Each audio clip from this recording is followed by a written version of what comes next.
and welcome to the next CCJ Conversation series. My name is Alex, the Chair of the Council of Christians and Jews. Before I introduce our guest today, as we always do, let's acknowledge that we're in Melbourne, on the lands of the Kulin Nation, and I want to pay my respects to elders past, present, and emerging. As I said, we have a special guest with us today, Rabbi Elhanan Miller from Israel. Just tell us maybe a little bit about who you are and what you do, and we'll get into a conversation. All right. Well, first of all, thanks for having me, Alex. My name is Elhanan Miller. I am born and raised in Jerusalem.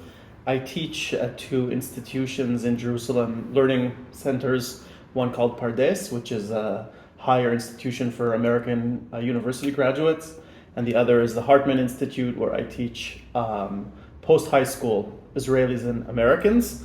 And when I'm not doing all of that, I have my own initiative called People of the Book. Which is exactly what we want to talk about. So People of the Book is, as far as I understand, an initiative that brings together Jews and Arabs in Israel. So maybe tell us a little about what it is and what it means. So not just in Israel. It started as a hobby 6 years ago, where I felt that there was a gap where the Muslim world, and specifically the Arab world, knew very little about Jews and Judaism. And I decided to take the knowledge that I wanted to impart to them to social media, specifically Facebook and YouTube, and there use that as a platform to educate Arab audiences in Arabic about Judaism in the broadest sense. And we should say that you speak Arabic fluently as well. Yes. I acquired my Arabic in high school in Israel and in the army, and in university, and in my work as a journalist. So I took all of that experience and I created People of the Book in 2017 and have been making videos, producing videos, writing scripts for cartoons ever since. And I understand your reach has become quite broad. You want to tell us about how far you've been able to reach? Yeah, so that's really the magic of social media, you could say. You really don't know where it will go, but thanks to the assistance of some big Facebook pages, both in Israel and in the United States, that have shared these videos, it's really reached all the corners of the Arab world and beyond. So my highest viewership is in countries that actually don't have diplomatic relations with my country, with Israel, such as Saudi Arabia, Iraq, Syria, viewers that I could not communicate with otherwise if it were not for social media. And do they reach out to you personally? Yes, I get dozens of chats and messages on the platforms and comments on the videos. Yeah, it's very heartening to see where people are writing from, even though the comments are not always positive. Right. And something else that might be interesting to our audience is that you're also involved with Rabbis for Human Rights. Can you tell us a little bit about that? Yeah, so I'm not so involved. I still am a member, but I can say that Rabbis for Human Rights is an organization.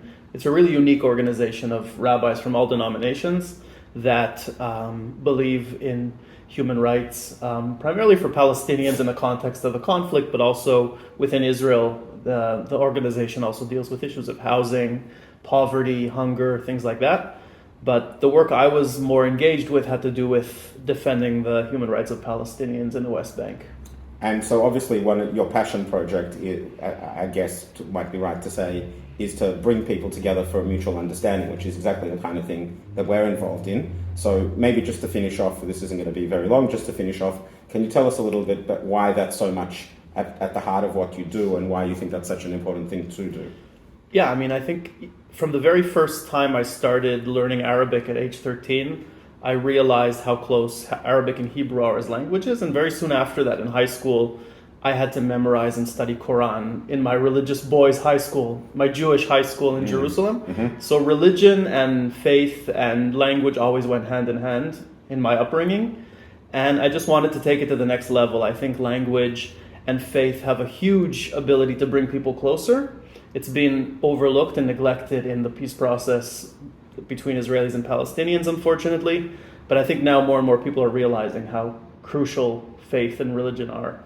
And do you reach out with Christians at all?